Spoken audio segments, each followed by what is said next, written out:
At first, I thought it was a delivery driver pounding on the steel door until I heard my older sister's voice carrying through the hallway, sharp and impatient, asking how long I planned to leave them standing out there. Suitcases thumped against the wall.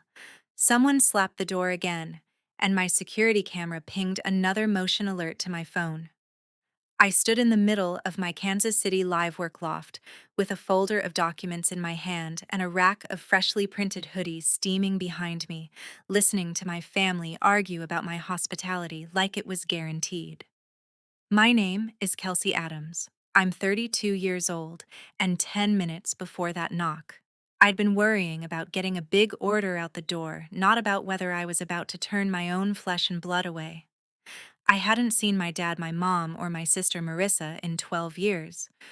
Only two of them were outside my door that day, but all three of their voices would crash into my life again before the week was over.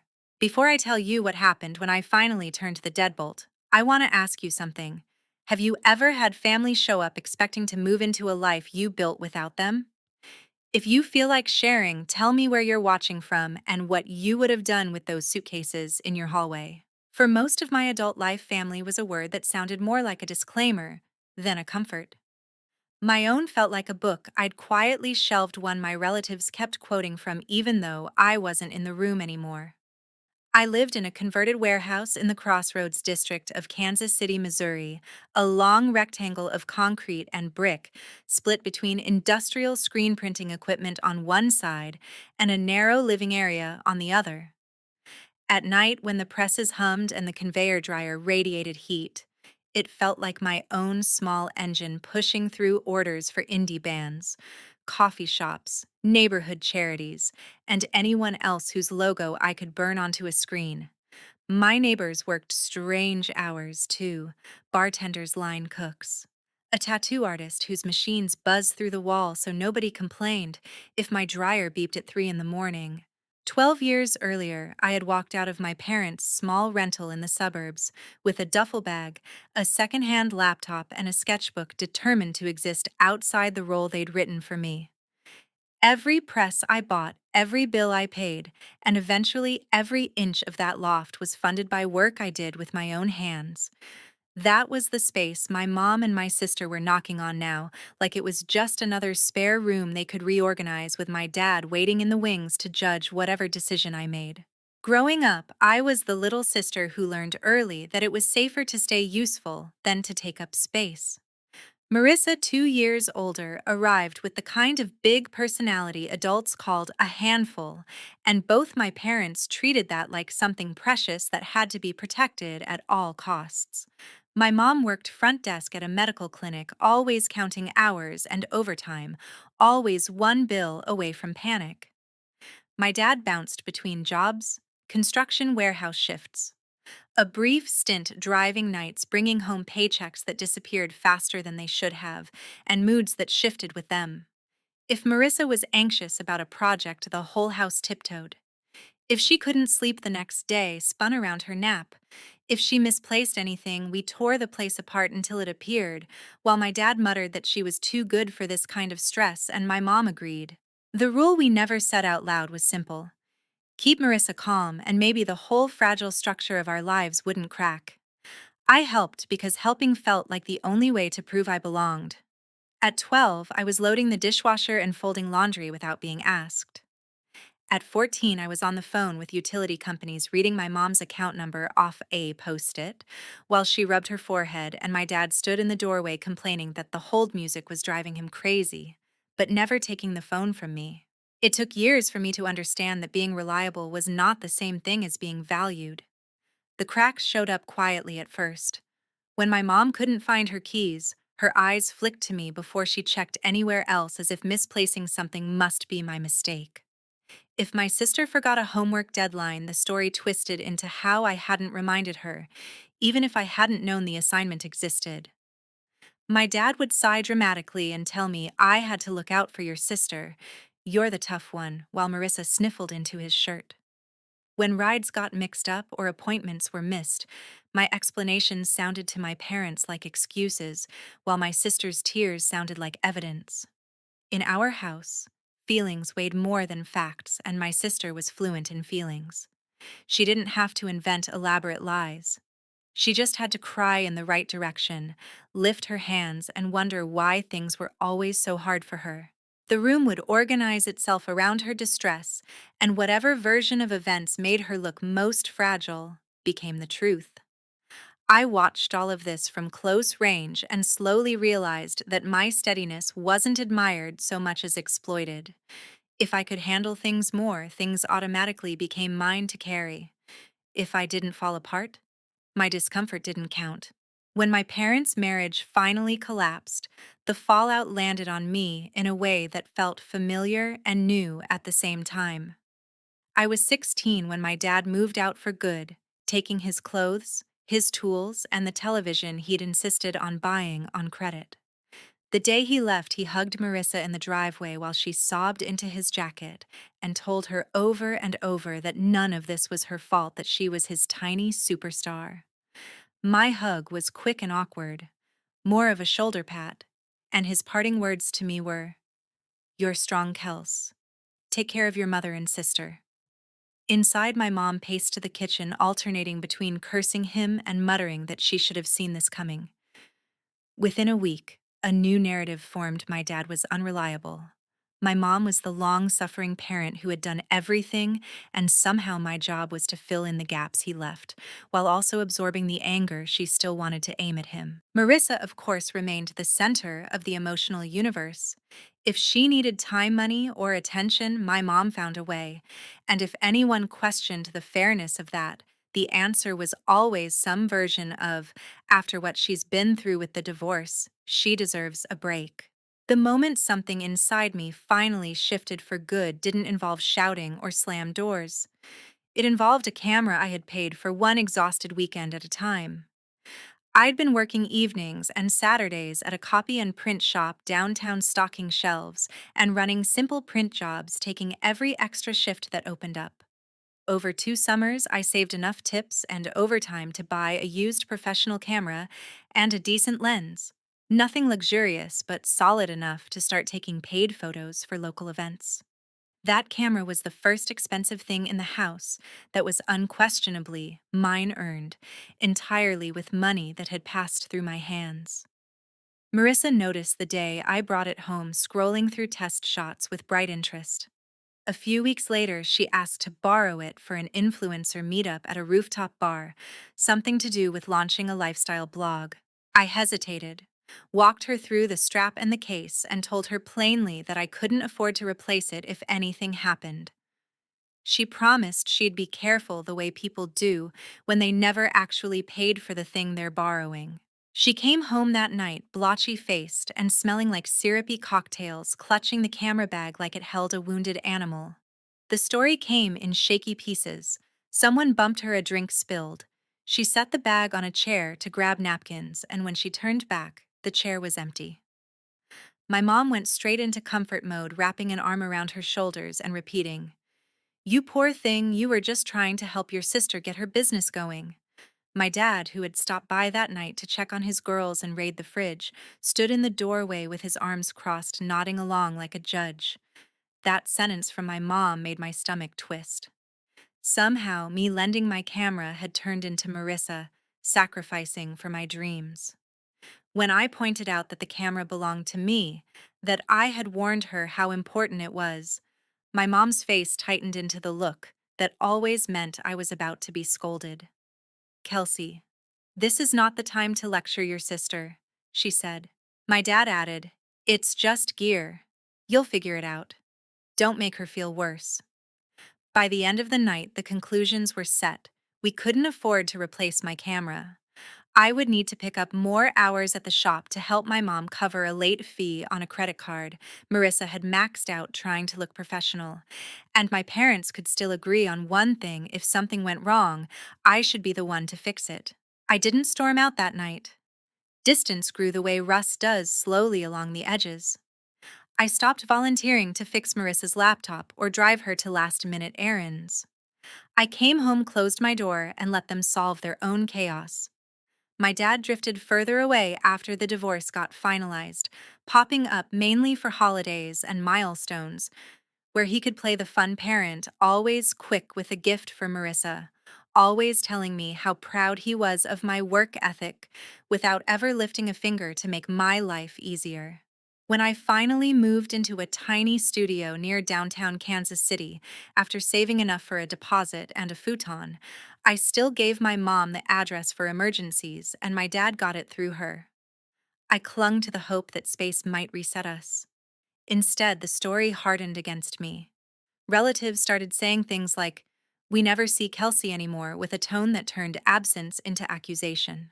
At my cousin Erin's wedding, which I wasn't invited to, but watched online later, someone made a toast about siblings who lose their way and how important it was to keep loving them. Around the same time, Marissa's social media shifted from selfies to carefully staged confessions about betrayal and abandonment, full of references to certain people who chose an easy city life over family.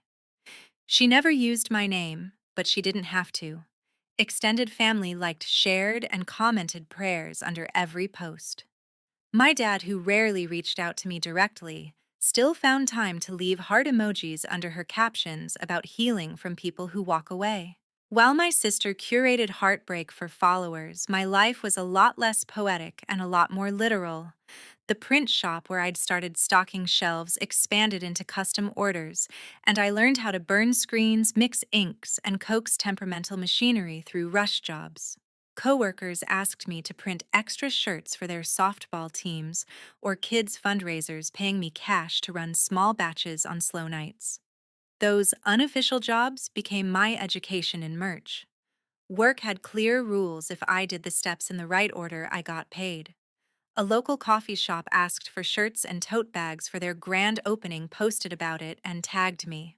Within a week, a few other small businesses slid into my messages, and suddenly I was juggling more orders than my tiny studio could physically hold. When a street festival hired me to print a few hundred shirts, I stacked boxes to the ceiling and realized I needed real space. That's how I ended up touring a former warehouse in the Crossroads district, a live work loft with freight elevators and enough square footage that I wouldn't have to sleep beside my equipment anymore. Signing the lease on that loft felt like stepping into a life I'd always assumed belonged to other people. The landlord squinted at my bank statements and the stack of small contracts I slid across his desk. "This is all from shirts?" he asked, and I nodded, pointing out recurring orders from a gym chain and a local nonprofit. The numbers weren't huge, but they were steady, and I had almost no expenses beyond rent, utilities, and supplies. I ran the math 3 different ways, built in space for slow months, and still landed on the same answer: I could afford it if I kept living lean and working hard. The first night, I slept on a mattress on bare concrete while my presses sat disassembled in the corner and my clothes hung from a rolling rack meant for inventory. The echo of my footsteps sounded like proof that I had built something real. Within a year, I'd added secondhand shelves, a beat-up couch someone down the hall was getting rid of, and a small table that doubled as both dinner surface and packing station. When I hired my first part-time helper, a quiet college student named Emily Park, the business finally felt bigger than just my exhaustion. For a long time after I moved, my family existed mostly as background noise. I chose not to turn up. Kansas City isn't huge, and people who knew me were also Facebook friends with Erin or followed Marissa's public account, so their updates drifted my way, whether I wanted them or not. I heard when my mom moved into a smaller rental closer to my sister to help with content, and when Marissa landed a brand deal with a local boutique. I also heard the things that didn't fit: the polished posts, late rent overdraft fees, fundraising links framed as sudden emergencies that somehow kept repeating. Online, my sister cast herself as a woman constantly recovering from what other people had done to her, always on the verge of a breakthrough. If only she had more support. I recognized the pattern immediately. It was our childhood dynamic with hashtags and filters. My name only appeared between the lines as the relative who had walked away when things got hard, but that was enough for extended family to position me as the villain in conversations I was never invited to join. My dad joined that chorus without ever picking up the phone to ask for my side. It stung, sure, but my screen still needed cleaning and my orders still had deadlines. The morning my sister and my mom showed up at my loft, I was finishing a run of hoodies for a winter concert series, watching steam rise from the dryer belt as each garment rolled off. My phone buzzed with a security alert and I glanced at the feed, expecting a delivery driver. Instead, the screen filled with Marissa's face, older, now carefully contoured, wrapped in an oversized scarf, and my mom behind her gripping the same overnight bag she'd used on our childhood road trips. They stepped out of a rideshare with the casual confidence of people who assumed they were expected. Two rolling suitcases, one duffel my mom's tote. They stood outside my door talking animatedly, my sister gesturing toward the camera like she already had a story half drafted for later. I watched them for a full minute while the dryer kept moving, feeling that old mix of shock and familiarity crash over me. Then the knocking started, polite at first, then harder. I set a hoodie aside, wiped ink off my fingers, and walked to the small table by the door where a manila folder had been waiting for weeks, like a fire extinguisher I hoped I'd never have to use. Inside that folder was the boring, necessary reality of boundaries, a written guest policy drafted by a lawyer friend, stating that no one could stay in my space without a signed agreement, a copy of a no trespass notice the building's management had pre-approved if I needed it, and printouts of old messages showing how many times I'd already said no. It wasn't a revenge kit. It was a record there to steady me when guilt started rewriting history. I opened the door just wide enough to see my sister's eyeliner and the tight set of my mom's jaw. "There you are," Marissa said immediately, already curling her hand around one suitcase handle like she was about to drag it inside. My mom hovered behind her eyes, roaming over my equipment and racks of finished shirts, taking in the visible scaffolding of a life she hadn't helped build. For a second, they both waited for the girl they remembered, the one who made herself small so they could feel comfortable, who picked up extra shifts to paper over their mistakes. That girl stayed where she belonged in the past. I heard about the eviction notice, I said, keeping my voice steady because a neighbor had already texted me a screenshot of my sister's post about a heartless landlord. "But you can't stay here." The words landed between us, and I watched Marissa's expression glitch from confident to offended. "Kelsey, we just need a place for a little while," she said, tipping her head toward my mom like evidence. "Family doesn't let each other end up on the street." My mom added her line, soft but loaded. "After everything we've done for you, honey, you really can't spare a couch." A few years earlier, that would have cracked me. Instead, I lifted the folder so they could see it. "If you want to talk, we do it over email," I said. "It will not involve you staying here or me paying your bills. If you come back uninvited, I'm treating it as trespassing and involving building management." I didn't raise my voice or rehash old fights. I just described the boundary. They left in a swirl of disbelief, and before I'd even relocked the door, my phone was already lighting up with screenshots of my sister's new post about being shut out by her own flesh and blood. The caption under the dim hallway photo framed her as a victim again. Something about knocking on a sister's door and getting rejection instead of mercy, decorated with dramatic lines about forgiveness. Relatives and strangers rushed into the comments saying she deserved better warning, that people who forget where they came from always regret it. Cousins messaged me directly, sending paragraphs about loyalty, blood, and how disappointed they were. I sat at my too small table, opened my laptop, and drafted one email addressed to every relative whose name I recognized from those messages. I explained that from now on, anyone who wanted contact with me would need to use email, that I would not discuss housing loans or emergency money, and that abusive or manipulative messages would get blocked without further reply. I didn't attach screenshots or write a manifesto about my childhood. I just set the rules and hit send. My mom replied first with a single line: "You've broken your sister's heart," and then followed it that night with a longer message listing every sacrifice she'd ever made, all folded into the assumption that my relative's stability belonged partly to her. My dad's contribution arrived not long after a curt text that somehow carried the same old script: Your mother is in tears. I didn't raise you to be this cold. Call her and fix it. I stared at it for a long second, then added a note in my log to keep screenshots from him too, and deleted the thread without replying. The first few weeks after that hallway scene were loud online and quiet in my actual life. Marissa posted about toxic relatives and releasing people who no longer serve your healing, and the usual crowd chimed in with sympathy. Then the engagement on her posts started to drop. People only have so much appetite for the same recycled heartbreak when nothing changes. Meanwhile, the practical consequences of their choices piled up. Without steady income, late fees turned into court dates. Through someone who worked at a courthouse copy counter, I heard that my mom and sister were being sued for months of unpaid rent, and that my dad, who had co signed their lease to help them out now, had his paycheck garnished. Brand deals dried up when Marissa missed deadlines or turned in half hearted content.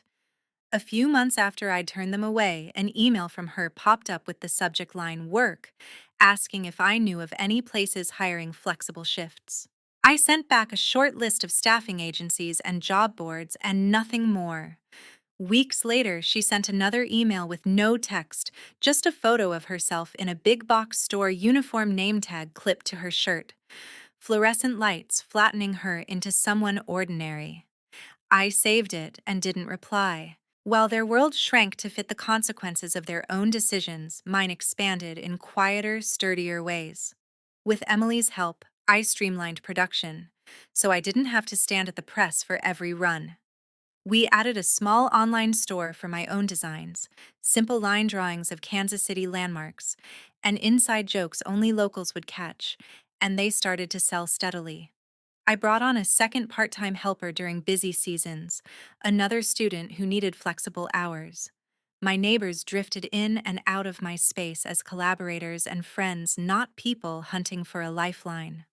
The tattoo artist down the hall traded a custom design for shirts. The bartender upstairs dropped off leftover wings when my dinner would have been cereal.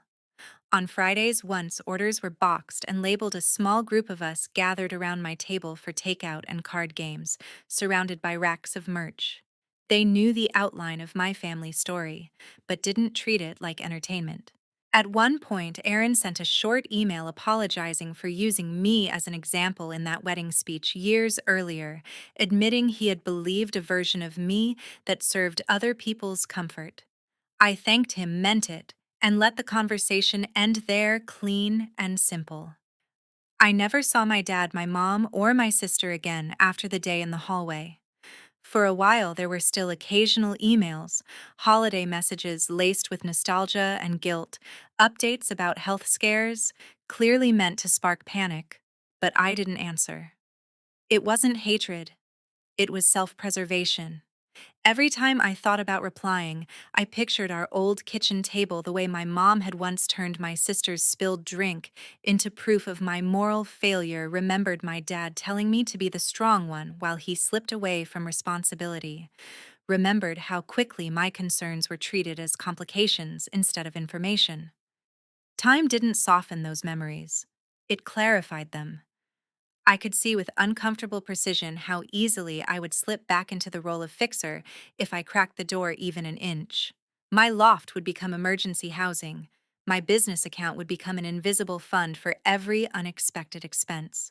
My sanity would go right back on the chopping block. So I let their messages sit until they finally stopped and learned how to let the silence feel like safety instead of punishment. The consequences they faced were not dramatic enough for a movie montage, but they were real. Without me absorbing the impact, they had to deal with landlords, creditors, and managers on their own. Late payments became strict plans, canceled sponsorships meant showing up to regular jobs where nobody cared about follower counts, and friends who once rushed into the comments got tired of being asked to help fund one more crisis. My dad, who had once told anyone who would listen that I was too hard-hearted, spent years trying to climb out from under debts he'd willingly attached his name to. The harshest part, I suspect, was that their story about me stopped working. They could still tell people I was cold or ungrateful, but the years kept passing and nothing collapsed on my end. I didn't come crawling back or fall apart without their approval. I built a life that made sense to me, surrounded by people who like me as much as they rely on me. And that quiet stability is the only justice I need. Today, I have no contact with my father, my mother, or my sister, and my boundaries aren't a phase. They're the frame of my life. If you take anything from this, let it be this. You don't owe anyone your sanity to prove you love them. You're allowed to let people face the fallout of their own choices, even if they share your last name. Thanks for staying with me. And if any part of this felt uncomfortably familiar, tell me honestly, what would you have done with those suitcases outside your door?